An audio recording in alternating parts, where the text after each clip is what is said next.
Sejam muito bem-vindos a mais um programa Triciatados. Agradeço a vocês a audiência aqui pela TV Record News Manaus, canal 27.1 ou 78 NET, de segunda a sexta às 19 horas, ou a qualquer hora do dia ou à noite, no YouTube do D24 ou programa Triciatados. E nas redes sociais, @Triciatados. Nossa conversa com o Dr. Aristóteles Alencar está riquíssima de detalhes da nossa história, dos momentos, passados nessa cidade, mas a gente conversava aqui um pouco antes do início a respeito do momento da pandemia que o senhor relata que os médicos, que todos vocês achavam que ia ser mais uma gripe como H1N1 e que seria controlado. A pandemia da Covid-19, ela surpreendeu a todos, no mundo todo. Então, o que seria uma virose respiratória tornou-se numa questão de saúde pública mundial com um número absurdo de mortes. Então, fazendo uma retrospectiva aqui no Amazonas, nós temos agora, em próximos dias, haverá o conclave para a escolha do futuro Papa. Então, na época da pandemia, havia assumido o Dom Leonardo, que seria o 7º arcebispo de Manaus. E voltando 100 anos antes, Trícia, em 1920, nós tivemos também uma epidemia de gripe espanhola. Sim. Que os corpos saíam nas carroças no meio da rua. Sim, e às vezes eram colocados nas portas das casas, Isso. Porque não havia mais quem recolhesse. Não havia mais quem recolhesse. Então, é só uma retrospectiva histórica de 100 anos, né? Sim. 1920, 2020. E quando Dom Leonardo chegou, encontrou uma cidade, a Zona Franca já caída um pouco, muitos haitianos na cidade, muitos venezuelanos, e estourou a questão da Covid. Bem, o que seria uma virose respiratória tornou-se numa pandemia. Então, você via em Manaus caminhão frigorífico perto do pronto-socorro, esperando os corpos. Você via enterros coletivos nos cemitérios. E quando morreu a primeira vítima da pandemia em São Paulo, eu estava nesse dia em São Paulo, era um sábado, estava almoçando com a enfermeira, uma enfermeira contemporânea da doutora Josefina de Mello, que ela era o nome dela é Taca Oguiço, professora de História da Enfermagem aposentada da USP, e já observávamos no restaurante pessoas isoladas, algumas com máscara, álcool em cima da mesa. Então, assim, estava iniciando... A primeira vítima foi no Hospital Santa Maggiore, aquele? Aquele de São Paulo. Aí, morreu a primeira vítima. E falaram, é um hospital de idosos. Isso, O que aconteceu? Ao embarcar, eu recebi um telefonema que tinha uma reunião em Brasília na semana seguinte. O laboratório liga e diz, doutor, por questão de segurança, o evento está cancelado. E eu comecei a ficar com receio. Eu não usava máscara nesse período, uma ou outra pessoa com a máscara, e assim, isolada, e voltei para Manaus. E a situação começou a se agravar. Por quê? Rápido, né? Rápido, por quê? Não era simplesmente uma virose respiratória, mas um problema de coagulação no sangue, que levou as pessoas a desenvolverem trombose. Então, até você descobrir esse mecanismo, infelizmente, várias pessoas morreram. E, Trícia, era uma roleta russa. Eu lembro que eu fui acometido de Covid da seguinte forma, eu não parei de trabalhar, fiquei em casa, e o rapaz que veio consertar o ar-condicionado, ele ficou lá fora, ele, não, eu vou ficar aqui fora e tal, não avisou nada. Mas os filhos deles entraram, limparam o filtro do ar e tal, e 2 dias depois eu estava... Foi um quadro relativamente leve, graças a Deus, mas o que eu achei interessante, assim, eu colhi o sangue no laboratório, o resultado do exame é um sigilo do paciente. Se eu não quiser dizer para você, é um direito meu, é meu, o resultado é meu. E à tarde já estava no Facebook de um amigo. Olha, doutor Aristóteles, com Covid, e esperamos que isso o quê. Aquilo foi é uma invasão de privacidade, mas a mesma coisa, assim, eu me senti, é uma roleta russa aquilo. O que vai acontecer? Olha, o meu marido foi dos primeiros contaminados, porque ele estava trabalhando como procurador-geral do Estado, ele estava trabalhando na questão do hospital de campanha. Então, foi dos primeiros contaminados. Esses primeiros contaminados, ainda não existia protocolo, ainda não existia essa questão de descobrirem a trombose, o problema de coagulação e tudo mais. Então, ele passou 6 semanas em estado muito grave e depois ele saiu na quinta-feira, minha mãe morreu no sábado, sepultamos a minha mãe chuviscando, né?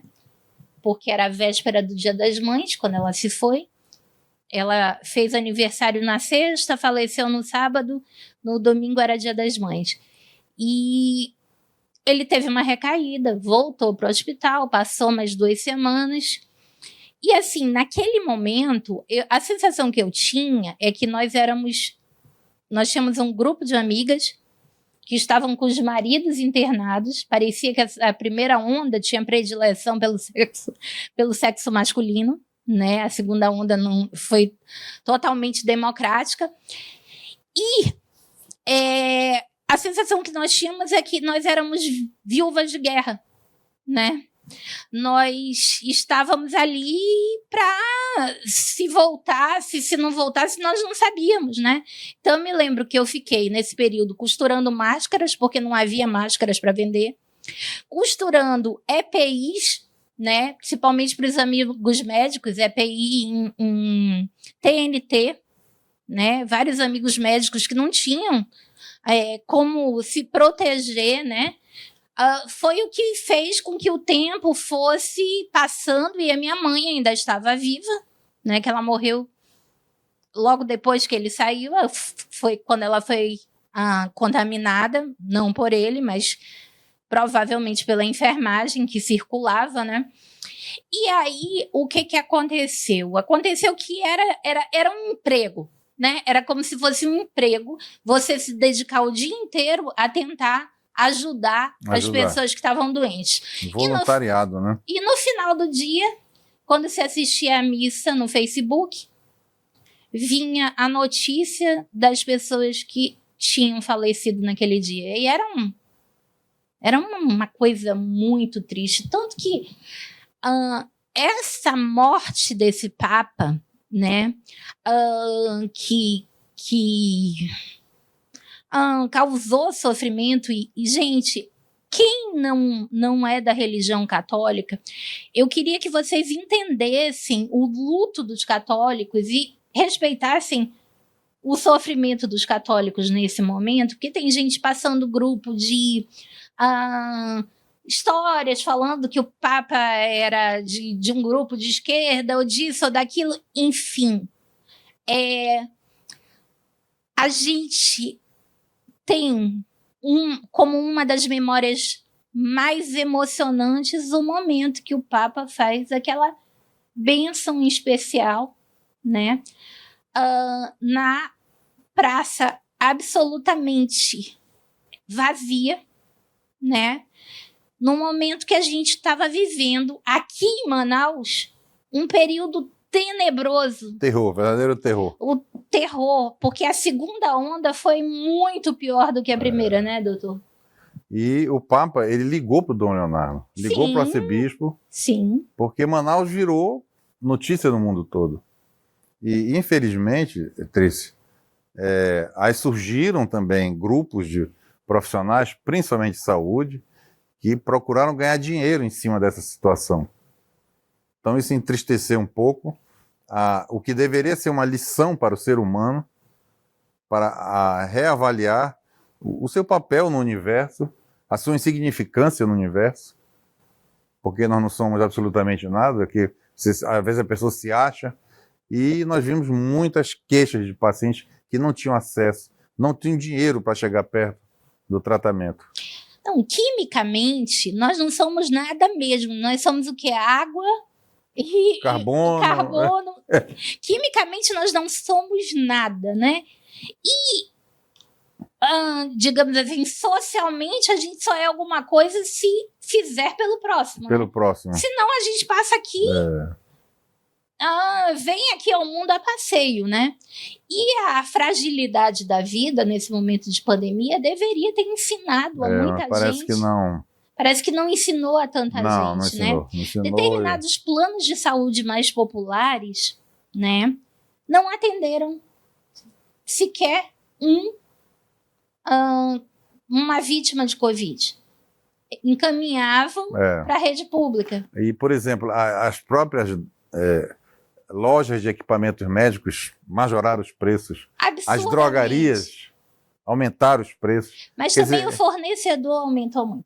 Seria assim um momento de você, solidariedade, ajudar e tal. Graças a Deus nós passamos por isso e espero que o ser humano reflita da nossa importância aqui no mundo. Mas foi muito triste. Doutor Aristóteles, lembrando agora da minha infância, lembrando da convivência com essas pessoas que o senhor falou, Josefina de Mello, a Marieta Abreu de Oliveira, que era enfermeira-chefe da Santa Casa, pessoas que tinham vivido, né, a pandemia de gripe espanhola, que também foi uma pandemia, porque a epidemia é localizada, a pandemia atingiu o mundo todo.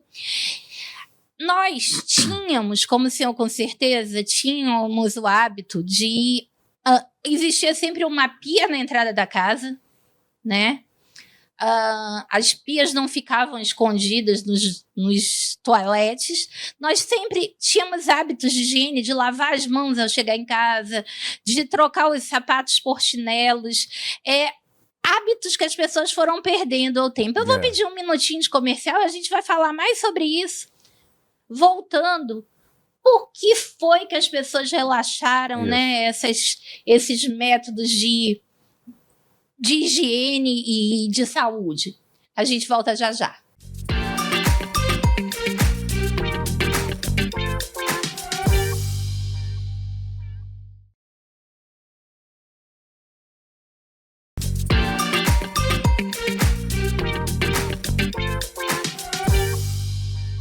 Voltando aqui nesse último bloco com o doutor Aristóteles Alencar, infelizmente o último, mas o senhor já está convidadíssimo para voltar muitas vezes, porque o nosso assunto apenas começou. Apenas começou, impressionada com as suas memórias, a riqueza de detalhes que o senhor traz tudo, a sua lucidez.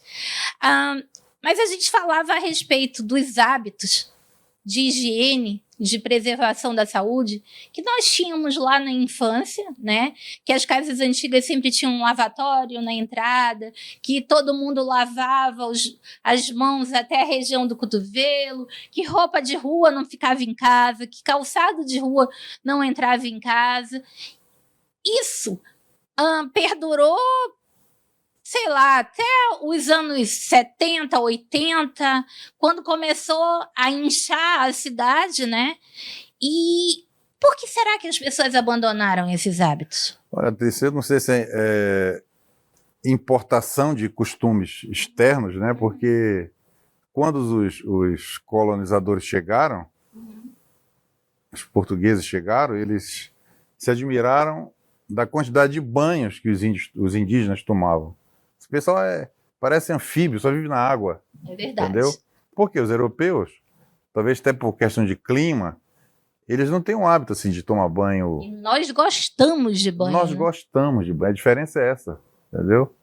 Então, a pessoa chega, faz uma viagem de 12, 14 horas, chega em casa, você não quer tomar um banho? Não, eu fiquei dentro do avião, tá tudo tranquilo e tal. É um ambiente altamente contaminado. Não só contaminado, mas é quem não se sente mal depois de 12 horas dentro de um avião. Só um banho para revigorar, né? Para revigorar. Então nós perdemos algumas características e passamos a importar outras. Se você observar hoje, a utilização de perfumes, as pessoas exageram. Até na academia, você vai na academia cedo, a pessoa passa, você não consegue respirar. Gente, isso é uma das coisas que, assim, a etiqueta se perdeu ao longo dos tempos, né? O perfume, ele precisa ser uma coisa suave, delicada. Ele não tem que passar da sua pessoa. Exalar muito. Porque a pessoa não é obrigada a gostar do seu aroma, né? Do seu cheiro. Obrigada a gostar de aroma nenhum. De manhã as pessoas geralmente estão... Aí você entra na academia, assim, você não consegue respirar. É o local que você tem que inspirar, botar o oxigênio para dentro e ver o cheiro do perfume. Você vai para uma igreja, a pessoa ao seu lado está com um perfume insuportável. Uma missa de manhã cedo. Perfume doce de manhã cedo, gente. Perfume doce é para lugar frio. Não deveríamos nem importar perfume doce, porque não é para o nosso clima, né? Às vezes você vai viajar de madrugada, senta ao seu lado uma pessoa tão perfumada, 2 horas da manhã, que você tem que ficar 3 horas com aquele... Mas é um perfume para mascarar a falta de banho. A falta de banho. Então isso foi importado, porque você lê nas histórias dos reis da França, o banho era 1 vez, 2 vezes por ano, e o resto com perfume. O resto, entendeu? Tome leque para... Então, antigamente, essa observação sua, essa percepção me fez voltar. Nós realmente tínhamos asseio naquela época. E ficamos por muito tempo, e o amazonense, sobretudo o manauara, sempre foi de hábitos de muito asseio. Muito né? asseio. Eram regras das casas, as famílias eram numerosas e era uma regra a ser cumprida. Você, ao entrar, né, na parte externa da casa, já lavava as mãos, já tirava o sapato, já trocava a roupa, que roupa de rua era roupa de rua, roupa de casa era roupa de casa. Ninguém ficava com roupa de rua em casa, né? Não. Se fosse para a rua, voltava, era banho certo. Um negócio que eu notei muita observação, se você olhar as fotos antigas de Manaus, sendo a cidade, você vê pessoas de paletó, gravata ou camisa, camiseta. Hoje generalizou o uso de sandália de dedo, short e camiseta, em qualquer local. A pessoa vai à igreja, a pessoa vai ao consultório, a pessoa vai ao shopping. E como ele acorda, ele sai. Não, mas a sandália de dedo, se vocês soubessem o quão contaminante... Isso, é esse ponto que eu quero chegar. Porque você pisa numa poça de água, ela joga para cima. Então, a sua unha está exposta a bactérias, fezes de animais. Então, o sapato, o pé é para andar protegido. Como a meia e um sapato. Sandália de dedo, gente, é uma coisa para se usar num balneário ou dentro de casa, não é isso, doutor? Isso, é o indicado. A contaminação que você pode adquirir usando sandália de dedo é uma coisa absurda. 2 coisas que você tem que ter muito cuidado com as suas mãos, porque por debaixo das unhas podem entrar uma série de bactérias e vírus, e com os seus pés. Gente... Não saiam de casa sem estar devidamente calçados, porque é um risco muito grande. A pandemia já passou. Quem garante que não surjam outros? Opa, não tenha dúvida disso aí. Né? Os hábitos de higiene, eles precisam ser resgatados para sempre, não só em tempo de pandemia, não só em tempo de epidemia. Né? Eu lembro quando nós éramos crianças, não tínhamos recurso para professor, mamãe professora, uma roupa simples, reaproveitada, costurada aqui, mas era limpa. Sim. As roupas na nossa sala de aula eram todas... Você não via aluno exalar mau cheiro. É verdade. A criança chegava de banho tomado. Era uma disciplina isso aí. De banho de camburão, de banho de chuveiro, de banho de banheira, mas banhado. Camburão, enchia o camburão com a torneira e pá, isso aí. Cuia, quem não tomou banho de cuia não é amazonense. Com certeza. Em dias de chuva, se esquentava, né, aquela chaleira, colocava numa bacia de alumínio, cuia. Para quebrar a frieza, o termo que se usava. Exatamente. Hoje, realmente, é difícil você encontrar em turmas, quando você leciona de manhã, sobretudo de manhã, você encontrar pessoas de cabelo molhado.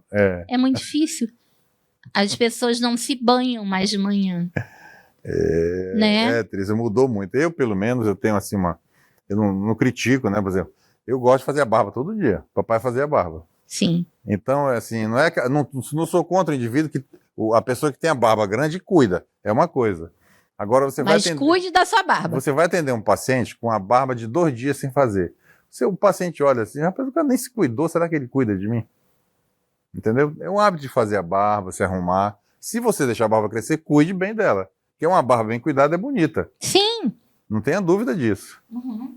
Mas a barba é um local muito próximo à boca, aos olhos. E é contaminante também, que aquilo ali retém muita bactéria. Exatamente. Você tem que ter muito higiene com essa barba, né? Uma barba, Pela sua saúde, pela saúde de quem está próximo. De quem está próximo. São simples. São questões básicas simples. Realmente, isso é um detalhe que eu realmente observo que você falou agora. Existia a roupa de missa, né? Existia a roupa de médico.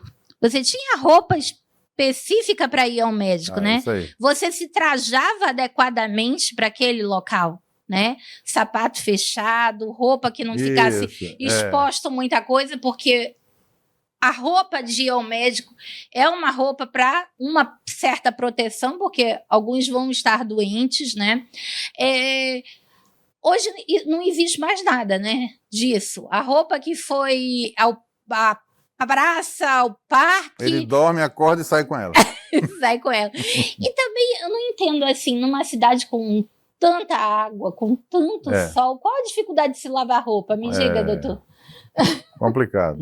Não existe dificuldade de lavar roupa, até uma coisa agradável, até uma programação agradável para fazer olha, isso aí, o processo civilizatório, ele evolui. Por exemplo, no Teatro Amazonas, no Salão Nobre, existe ou existia, não sei se tem ainda, escarradeira de porcelana. Existe ainda. Existe ainda? Ainda. Eram umas escarradeiras lindas de porcelana, vindas da China. Para que aquilo? No meio da conversa, o indivíduo estava fumando charuto, ele cuspia, ele escarrava ali. Era um hábito comum você utilizar a escarradeira. Você imagina hoje, eu fazendo uma entrevista com você, e escarrar aqui no chão, não existe isso. Então, está fora de cogitação. Antigamente... A gente tem que evoluir, né? Evoluir. As pessoas comiam com a mão, com as mãos, né? Aí vem o garfo e faca.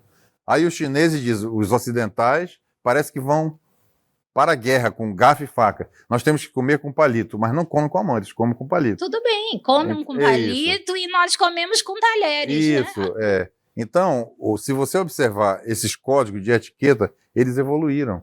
Porque se você for observar, quem come com as mãos são os medievais. Né? Eles de lá para cá. Eles pegavam a comida hoje, e rasgavam, cada um pegava. Hoje a gente tem visto as pessoas realmente rasgarem a comida, voltarem a comer. E não é bom porque contamina. Você só com a mão suja, então você pega ali, a outra pessoa vai comer ali. Debaixo das unhas, né, doutor? É muita bactéria. É muita bactéria. E a gente vê hoje essas unhas artificiais. Gente, quem usa unha artificial tem que usar escovinha debaixo das unhas, né, doutor? É local de acúmulo de bactéria. Local de acúmulo. Se você usa unha artificial, se você é nail designer que faz unha artificial, aconselho o seu cliente a escovar as unhas ao chegar em casa, porque, assim, ninguém tem a ideia na sala de aula, não existe mais a disciplina programa de saúde, né? Não existe mais educação moral e cívica para ensinar os seus direitos e deveres, e não existe mais programa de saúde para ensinar você a se cuidar, né? Se cuidar. Então, o autocuidado é importante. Eu acho que todo mundo tem que utilizar qualquer espaço possível para falar do autocuidado, né? Para ter consideração com o seu corpo, a sua saúde e a saúde do próximo. A gente está chegando ao final, eu queria que o senhor desse suas considerações finais e já pedindo, né, que o senhor retorne numa próxima oportunidade, que a gente tem muita coisa para falar sobre o Largo São Sebastião, sobre Manaus Antiga, sobre a história da medicina, que era a disciplina que a minha mãe lecionava e amava, sobre tantas coisas que o senhor... tantas frentes que o senhor exercita no dia a dia. Muito obrigada. Eu agradeço a oportunidade e Fiquei encantado em conhecer você pessoalmente, porque eu assisto seu programa, inclusive no Face, né? Você tem sempre tem entrevistas suas, né? E eu lhe sigo. fiz uma visita lá no consultório, passou rapidinho, e eu tive a oportunidade de conhecer você agora, e me veio a curiosidade, Trícia, que você escreva um livro, porque você falou tanta coisa, puxou tanto assunto. A entrevista, pessoal, absolutamente não foi nada combinado. Isso foi muito espontâneo. As pessoas se admiram dessa questão de não ter nada combinado, isso, né? Então surgiu... É muito fácil fazer uma entrevista combinada. Mas surgiu, porque ela poderia ter, olha, eu vou fazer essas perguntas. Não, as perguntas surgiram agora, e eu vejo que você tem uma ebulição de ideias. Isso deveria ser transposto, transferido para um livro. Vamos lá, vamos começar a ter menos vergonha e fazer as coisas. Eu agradeço demais a sua presença, agradeço demais a você que abre suas portas nesse horário de jantar e nos assiste. E convido vocês a nos assistirem no próximo programa. Um beijo, fiquem com Deus.